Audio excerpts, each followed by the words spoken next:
Thank you so much, Sue. Right, thank you for inviting me. It's an interesting subject, as you will find out. Unfortunately, it is not a simple one, and there is no easy one size fits all, but I'm going to do my best to give a fairly high level overview on the grounds that otherwise I'll be talking forever. And then you tell me what afterwards. You can ask questions and about the bits that you're interested in. So that's me. Hang on. Right. The first thing is the only approach that we've got really at the moment for low carbon heating that is available to us now is electric heating, and the best approach is normally a heat pump. The reason why electricity is good, it didn't used to be good. When I wrote my book, which was about 10 years ago, electricity was awful compared to gas. But this chart shows you, this is what it was when I was sort of writing my book. And now the carbon emissions from electricity are about half what they were. This is, the black line here is what gas is. But if you allow for the fact that your gas boiler is not 100% efficient, you get to the dashed line. And you can see that even now, emissions from, if you just had an electric fire, an old-fashioned electric fire with a bar, it would be no more carbon emissions than your gas boiler, which is astonishing compared to what it was. However, there's a lot more to go. The projection for 2050 is virtually zero down in this little arrow here. As we get more and more renewables, this is the easiest way for most things to become low carbon is to simply switch to electricity if we weren't before.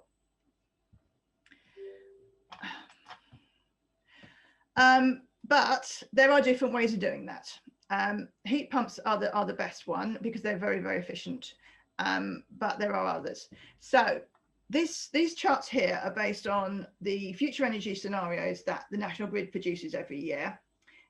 They now have 3 out of 4 scenarios. These are scenarios, not predictions. This is what could happen depending on what happens, sort of thing. And 3 of the 4 scenarios actually meet the 2050 net zero. They're aiming for that. So the chart on the left here, the bar on the column on the left here is where we are now, which is most of our heating, it comes from gas, which is this orange.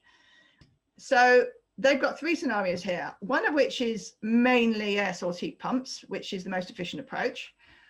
One of which is mainly hydrogen gas, because this is another alternative that is conceivable.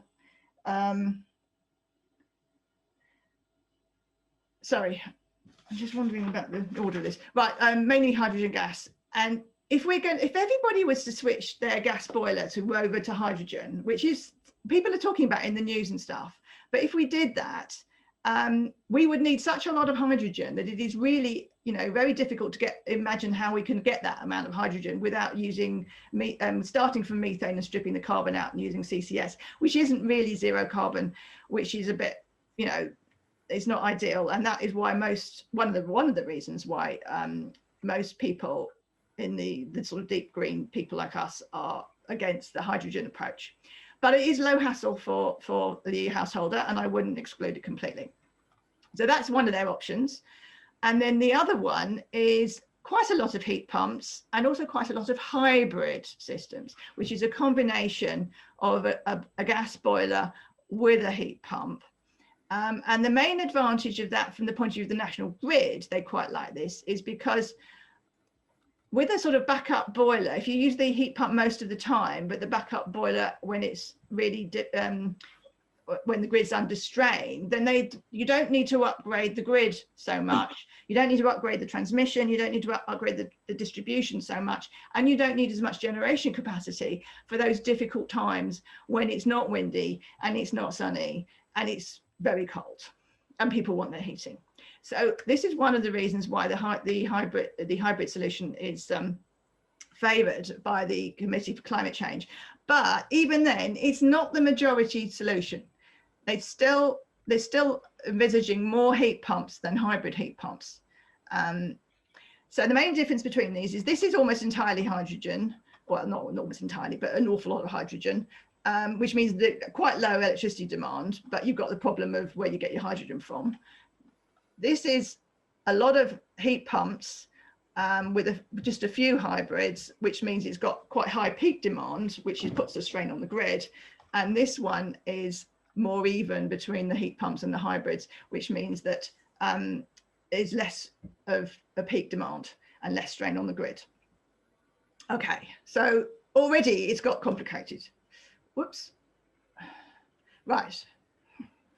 Yes. So what does a heat pump look like? In case you don't know what a heat pump looks like, they're not very pretty.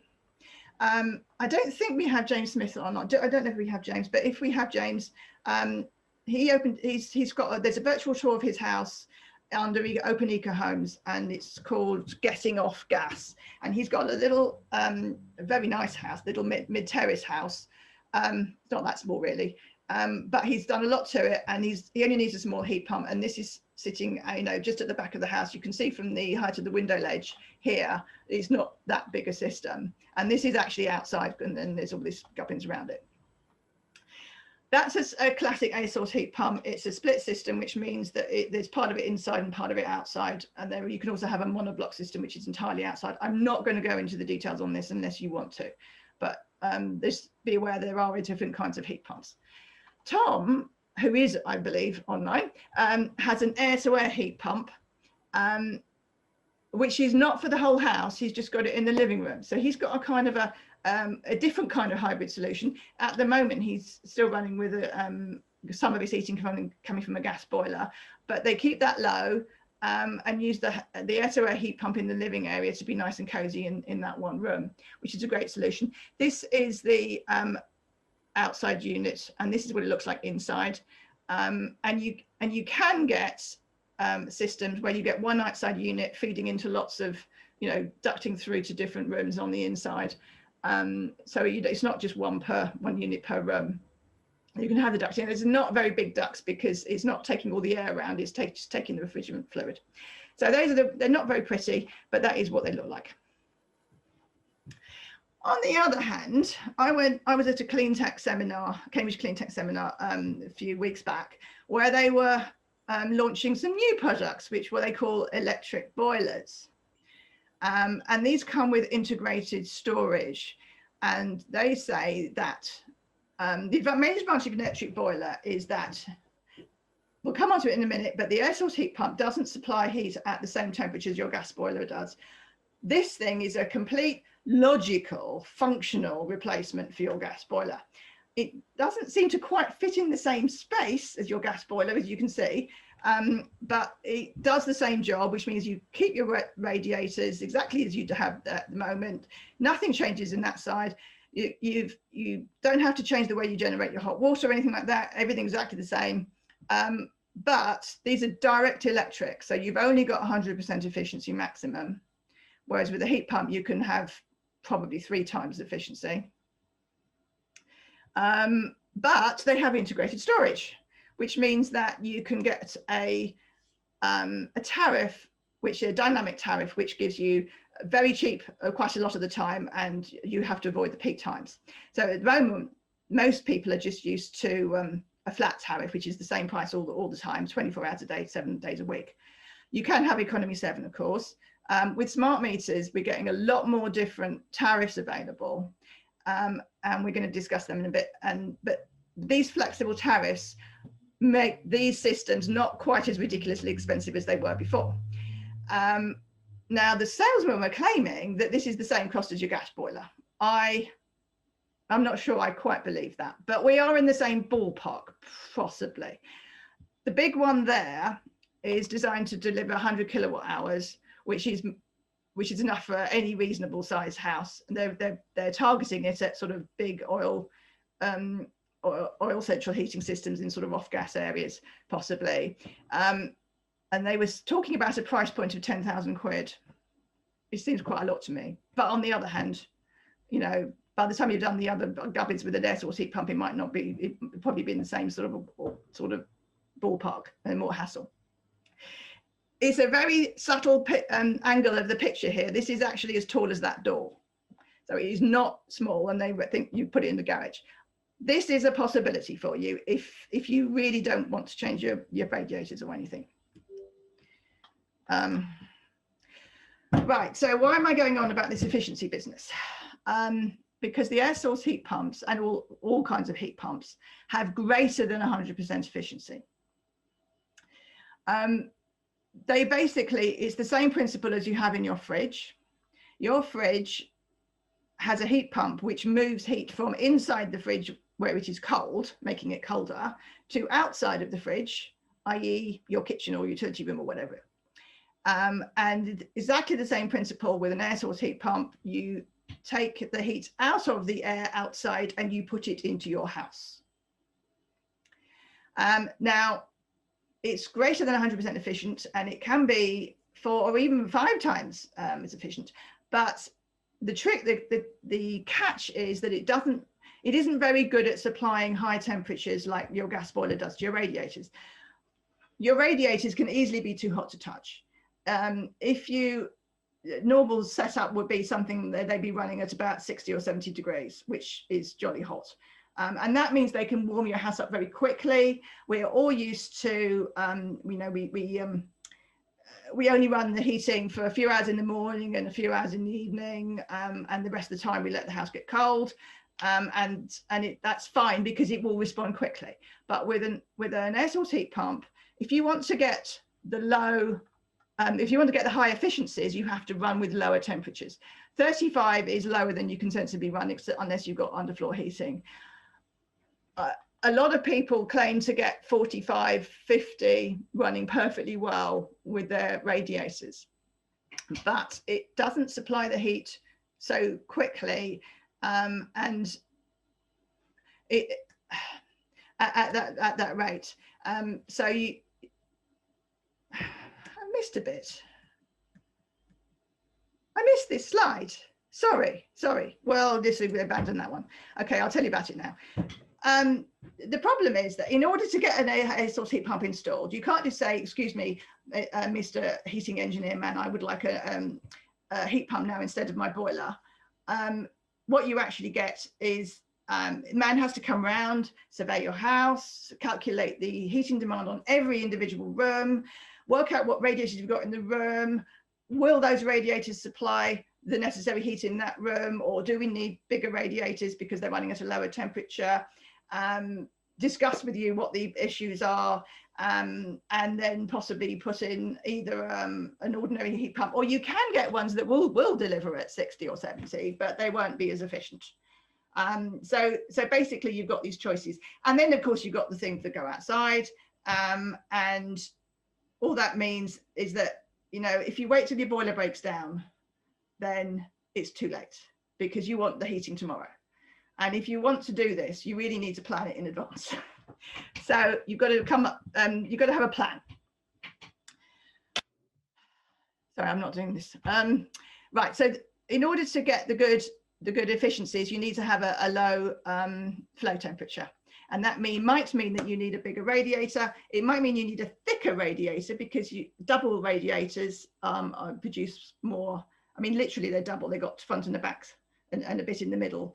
The old-fashioned ones are just single, and then you get double ones. You can also make them more efficient by putting a radiator fan on. I'm not sure how efficient that really works, actually, but you can get ones which have forced convection.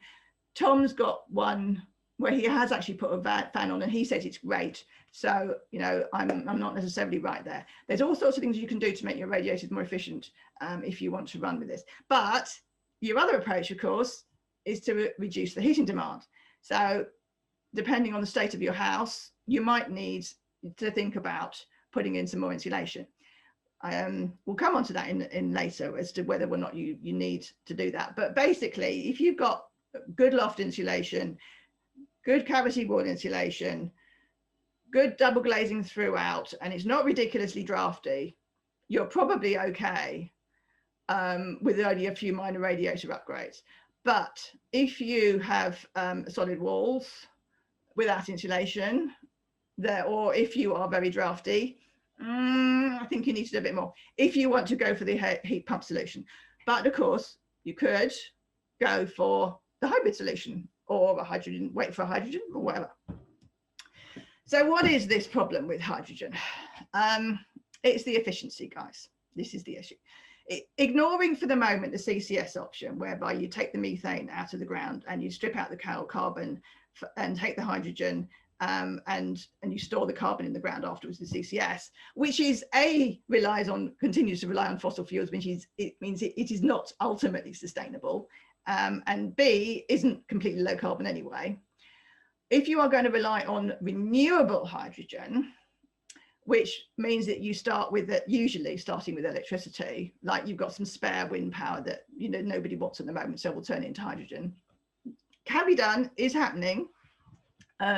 Lots of countries in Europe are starting to do this. Then there are efficiency issues.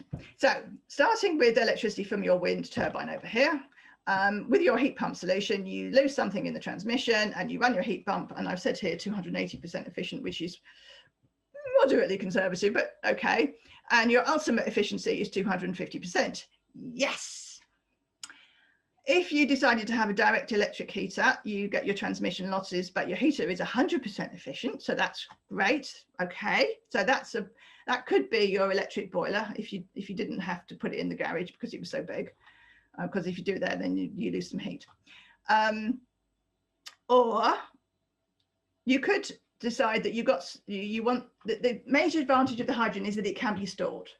So we can store power in batteries, but for grid scale, if you want to sort of have electricity for heat lasting several days, we are talking a lot of batteries, and that would be a very expensive solution. Storing gas is relatively easy. So we can store the wind, which we have generated by electrolysis, and then use it to drive a power station, to turn it back into electricity and run it through the heat pump, and we get 81% efficiency, which is okay. If, on the other hand, we start with a wind power and you do your electrolysis and you compress it, and then instead of taking it to the power station, you put it straight into your boiler, you end up with something like 55%. This is the least efficient way of using hydrogen. On the other hand, it doesn't involve upgrading the grid, because you're not actually using the electricity grid at all, except in the very early stages when you're creating the hydrogen in the first place. So there is a bit of an advantage there. But if we were to go for hydrogen as our main solution, we would need an awful lot of more wind turbines than we would do if we went for air source heat pumps.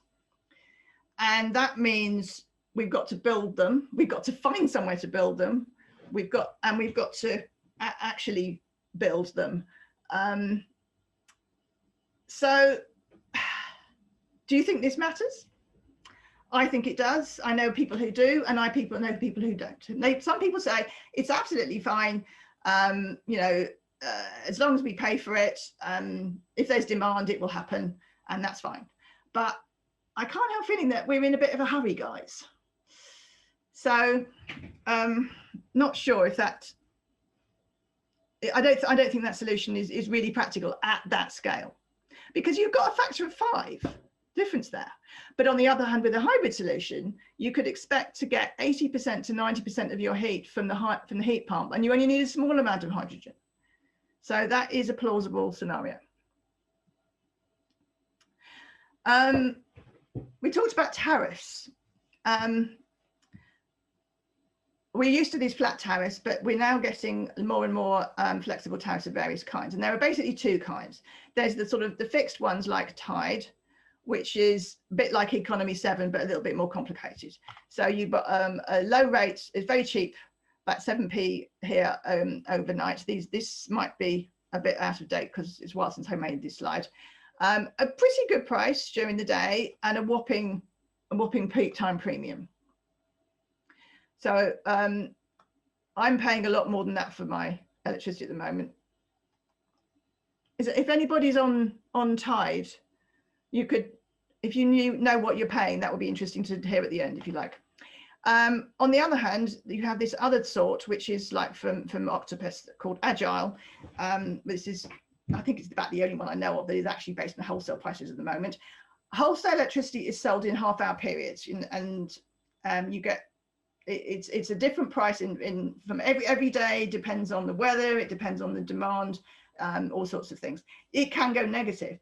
The agile price is highly variable, but there is always a whopping peak time premium. And it can be very cheap, as cheap as Tide, and it can be more expensive. It has been negative quite a few times. I've also seen it hit its maximum, which is 35.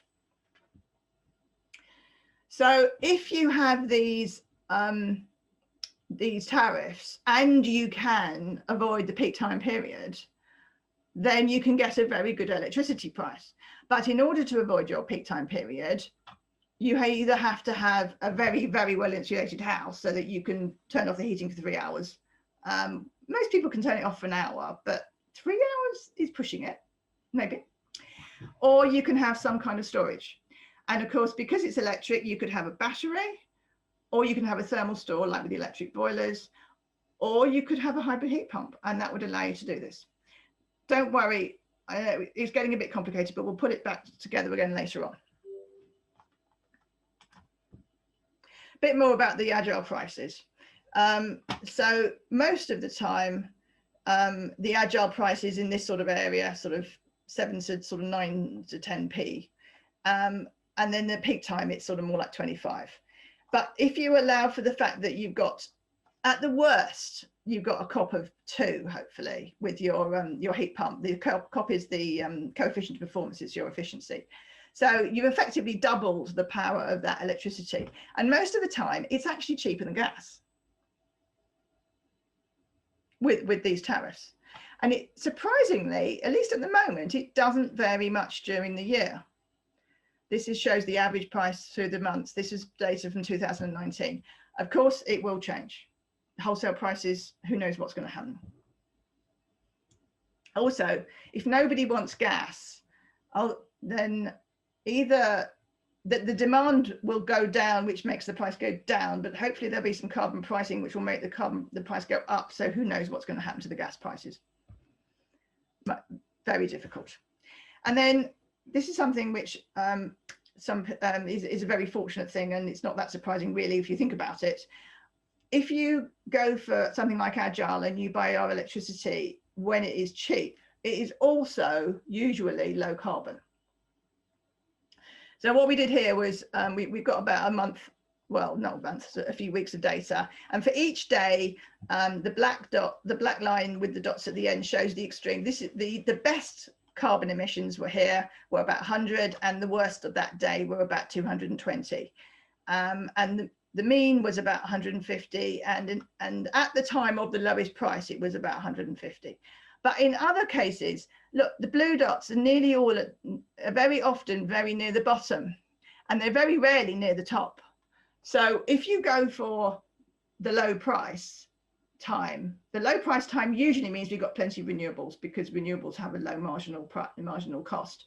Then it is usually low carbon as well, which is great. So you get low carbon low for free. So going back to, Judith asked me this question. She said, how many other people have got air source heat pumps? Are they normal yet? And the answer is they're quite normal in other parts of Europe, especially Scandinavia. Some places they got 25% of people are already on heat pumps, but in this country it's taking a while. So the RHI, which is the Renewable Heat Incentive, has long been the grant scheme that you get. This is what you do to get your subsidy on your air source heat pump. It's a bit like the feed-in tariffs for solar panels, and it's slightly differently. And it is still going, and it is going until I think March 2022, and then I'm sure that they're going to replace it with something. And I think they might be talking about a simpler system with a sort of a one-off capital subsidy rather than having this one. But it is definitely, I'm sure that this is going to continue in some form. And this allows us to get statistics on how many people are installing stuff. So the blue line is the cumulative growth of air source heat pumps. When they first introduced this, which is quite a while ago, biomass boilers were terribly popular, but they're not now. and ground source heat pumps, which have advantages because they are generally more reliable in terms of efficiency, as well as being inefficient when, well, less efficient. They're not inefficient, but heat pumps are less efficient when it is very cold outside, because they simply have to push harder to get the heat in. But ground source heat pump, they rely on the fact that under the ground it's a relatively stable temperature and it doesn't get horribly cold, like, you know, -5 or anything. So it is more reliable, but they are jolly expensive and you need space to put them, and it is difficult. So that's never been as popular. And these, but you know, you can see that there is a bit of a trend here. Unfortunately, when you do the numbers, the actual number of installations is only about 55,000, which works out as 0.2% of households that currently are on gas or oil. So we have a way to go, but they are definitely getting more popular. We're seeing more and more installers coming in. I noticed that Midsummer Energy is now got a heat pump salesperson. They do wholesale, not retail to the likes of us. But it's an indicative of the fact that the market is growing. So it isn't normal yet, but it is definitely becoming more so. Right. If you decided that you wanted to go for the hybrid, I'm quite a fan of a hybrid, but I know a lot of people aren't, and there are serious concerns about them. Obviously, if you've got a hybrid thing, you've got a boiler and a heat pump, how do you decide which to do first? You've immediately got more complexity. Also, one of the advantages of having a pure electric system is that you can abandon gas altogether, which means you don't need to have your gas standing charge, which saves you quite a bit of money. And you don't have to have your gas boiler serviced every year, which you're supposed to have, and that can save you a few £100 a year. So it is more expensive to keep a hydro system going, but there are possibilities. So if this is all of your heating, so 100% of your heating is made up of some hot water and some heat and some space heating. If you've already got a gas boiler and it's a combi boiler, if you go for a heat pump, you're going to have to get a hot water cylinder because it simply can't heat the water fast enough to supply your shower and to heat your bath in a reasonable space of time. So if you didn't want to do that and you went for the hybrid solution, you could say, okay, well, I'll keep the boiler, and you can even keep your existing boiler, and use that for the hot water, and I'll maybe use it also for the peak time, 4 to 7 p.m. type thing, and I'll just continue like that forever, because then I don't have to I don't have to worry about finding space for a hot water cylinder. That's a possibility, but it's not a very good one from the point of view that you're continuing with a significant gas use.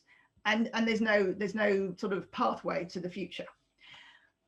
However, you might decide that you really would like to make your house more energy efficient, but you haven't got the time or inclination, or it's just very inconvenient to do it right now, but you still want to go for a heat pump.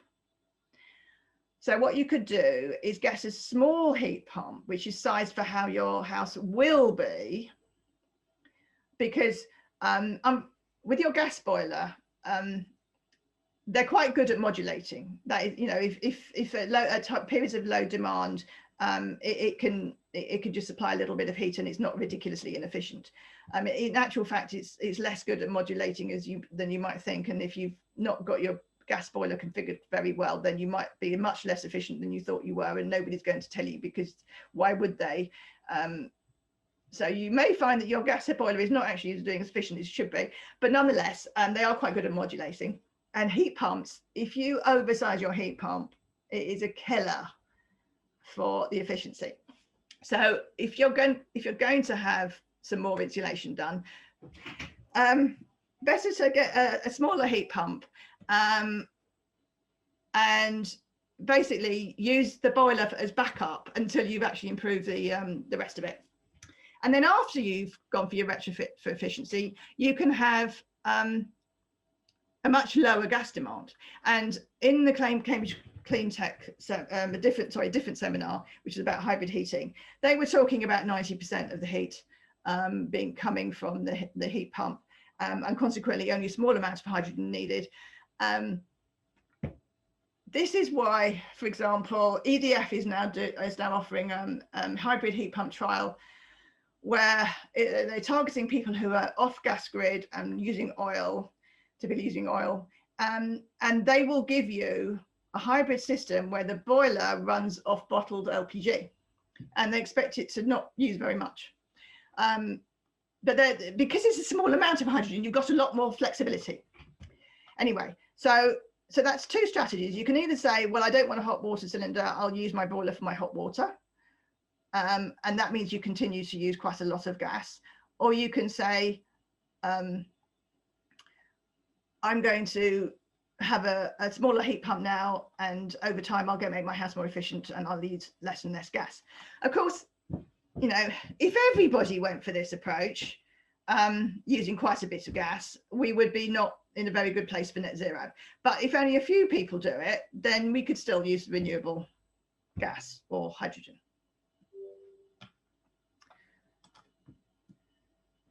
Right, now we're coming towards the end of it. If you have a nice, well-insulated house, why not go for a fully electric solution, low temperature heat pump, brilliant system, like James.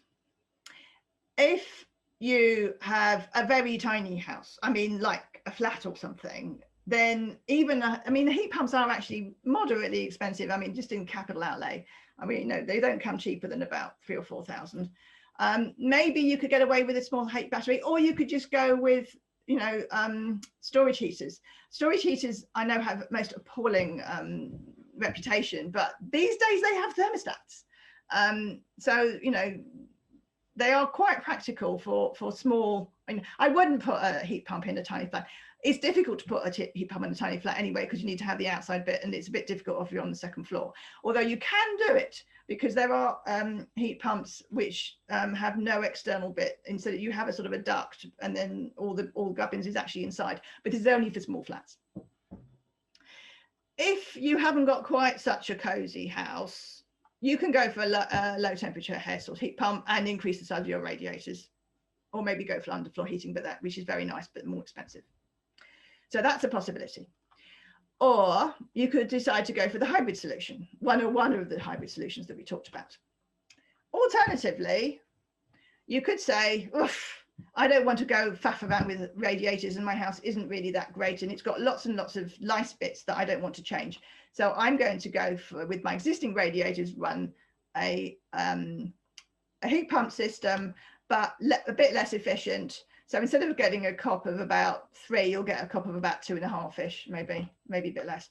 And that's your high temperature heat pump. Or you could go for the big heat battery, which, well, this is a matter of choice really, isn't it? I mean, this one gives you more flexibility in terms of the timing. And if you believe the salesman, it could be cheaper. I struggle to see how it could be cheaper, but maybe it could be.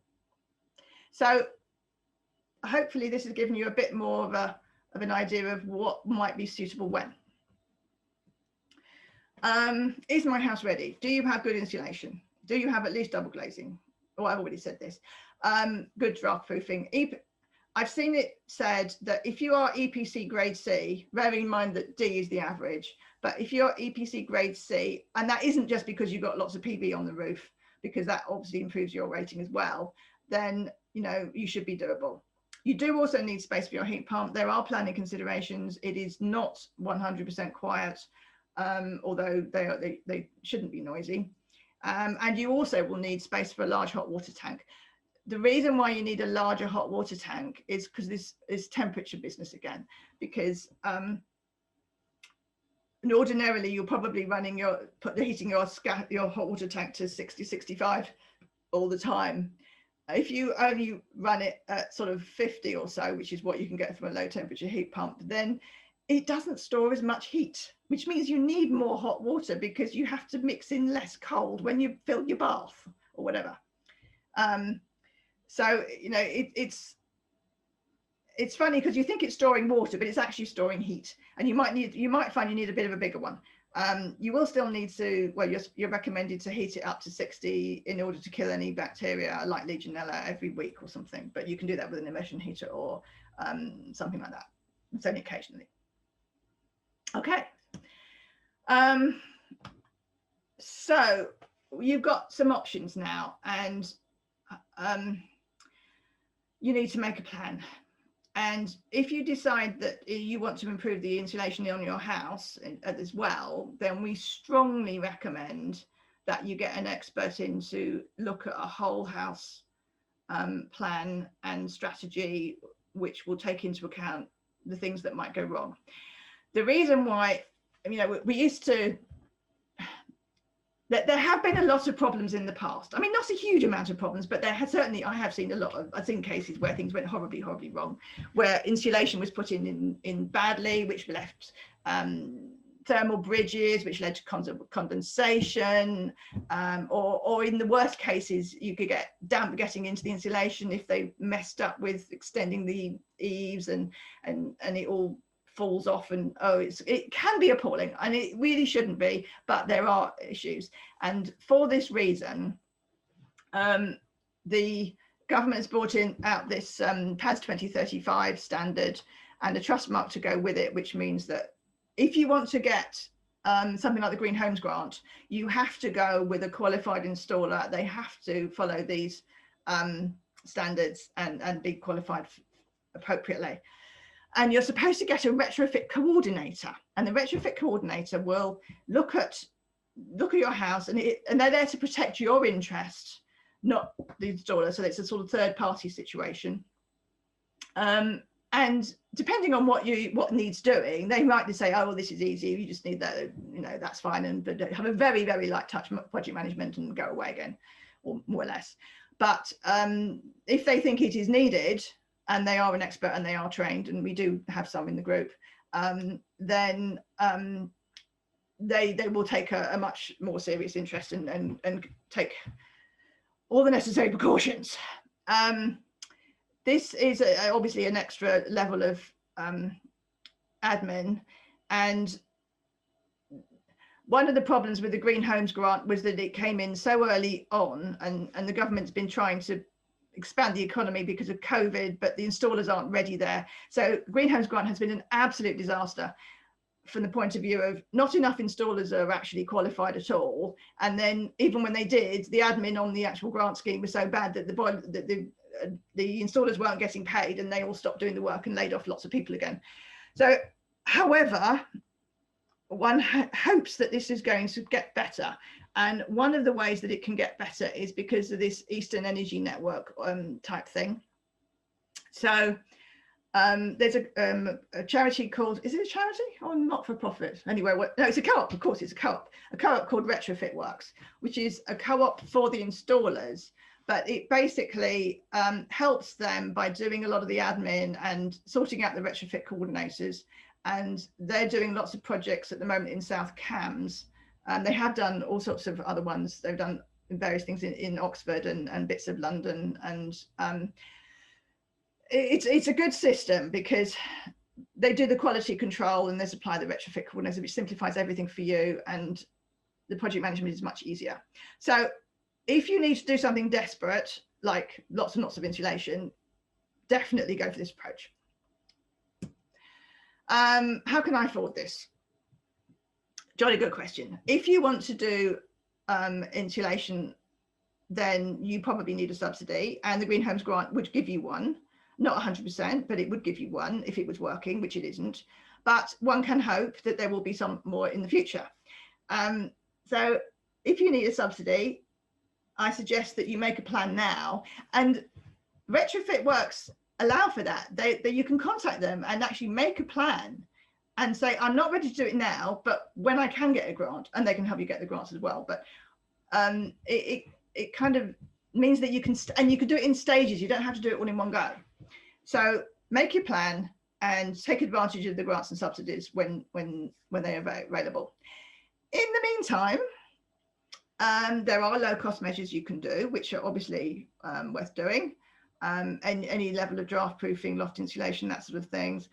And you can take the approach. I'm not quite sure to how much extent Tom's doing this, but keeping your central heating low and use electric secondary heating in the places where you actually are. It depends on the size of your house and how much you use it and how much you spend time in it. But you can do that. And with the air-to-air source heat pump, which is one approach, but you can just have an electric heater if it's a small area, and that will be more, it can be more economical than heating the whole house, and certainly lower carbon. Links for further information. Here's some sources. So this is James's house, the Getting Off Gas virtual tour, which is brilliant. Eastern Energy, I think we have Bart here, or we did briefly at least, who has actually contacted them and got a plan. He's actually used the plan, so you can ask him about that if you want. I've just written this blog, which is also about Eastern Energy. That's on the CCF website. Lots and lots more about heat pumps in general, and more specifically the different kinds of heat pumps on the TC advice page. If you are going to do a heat pump, you must have an MCS accredited. It's just the same as your solar panels. It's renewable energy. You have to have the MCS accredited installer. The Trustmark site talks about advice generally and how to find qualified installers. And the Green Homes Grant, you can get that stuff from there, although I'm not really sure if that's actually working at the moment. Okay, so basically what the moral of this is, there is stuff that you can do. Most people will probably go for an air source heat pump, probably, but there are other options. Questions?